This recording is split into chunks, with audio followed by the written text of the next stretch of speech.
later this week we are coming upon the anniversary of the Halifax explosion, of course, and this morning a chance to learn more about a doctor who played a prominent but little-known role in the aftermath. Dr. Clement Courtenay Ligoure tended to hundreds of patients in the days after the explosion and did so with little help and no pay. His story is the focus of a new book by author and historian Joel Zemel, who argues that Dr. Ligoure's status as an important Canadian historical black figure cannot be overstated. There is a book launch this weekend at the Halifax Central Library, and Joel Zemel, author and historian, joins us in studio to talk more about it. Good morning, Joel. Welcome to the show. Good morning, Paul. Nice to be here. Yeah, good to have you. Tell us a bit about why you wanted to write this book on Dr. Ligoure.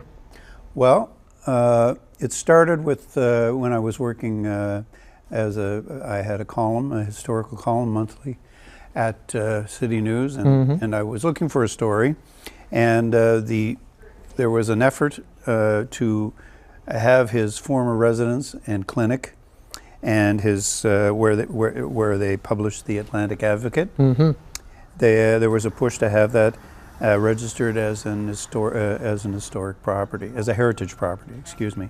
And I heard about it as the proceedings were going, so I waited until they finished to see what would happen. Yeah. And luckily they managed to get the status. And so I started doing my research on Dr. Ligoure. And so, listen, there's a lot we could talk about when it comes to a life well lived in just 34 years, if you can believe it. But if you want to touch on a couple of things before we talk about the explosion, why don't you go ahead? Well, he was from Trinidad. He lived in New York. He had immigrated to New York, but went to Queen's University and graduated there. He had a commission as a medical officer with the Trinidad Battalion, but there was a clerical error on his medical application to practice in Nova Scotia, and canceled his commission. He didn't take the commission, and the matter was a clerical error, which was cleared up within a matter of a week or two, and he did end up as a practitioner in Nova Scotia. Yeah. He wanted to live here, apparently, and he became associated with the DaCostas, Wilfred and Miriam DaCosta. Wilfred founded the Atlantic Advocate. He became involved in the Atlantic Advocate and ended up being their editor and their publisher.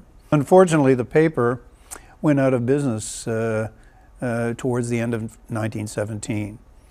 And a few months later, of course, the explosion happened. And on the day of the explosion, I'm not exactly sure where he was exactly. He was probably in his office on North Street.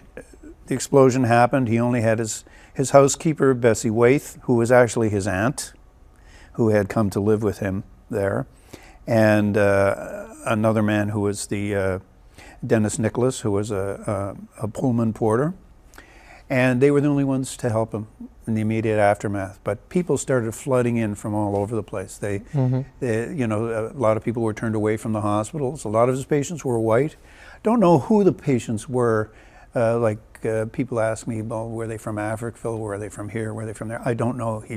He could have treated anybody, but there were no records of that. And did so with no pay, very little help, as you mentioned. But not only that, there were a lot of doctors that came in immediately after the explosion who, from all over the province. Yeah. The big difference was that he was here, and he kept doing that for over a month without pay. Wow. Anyway, after the explosion, his family lived in Trinidad, so he would go back and forth to Trinidad. And at one point in 1919, he actually, when he got back, he got ill. I don't know if he contracted something there or here, but he went to visit his brother in Tobago, and he caught what they referred to in his obituary as malignant malaria. And within a week, he died, and he was only 34 years old. Unbelievable. The only other thing that I found out was, it was very important. He did a lot of work with the Universal Negro Improvement Association, which was founded by Marcus Garvey, and he did speeches. There's a record of one speech he did in Dominica. Quite powerful stuff. So he was socially active for the betterment of his people, And he did that here with the Atlantic Advocate.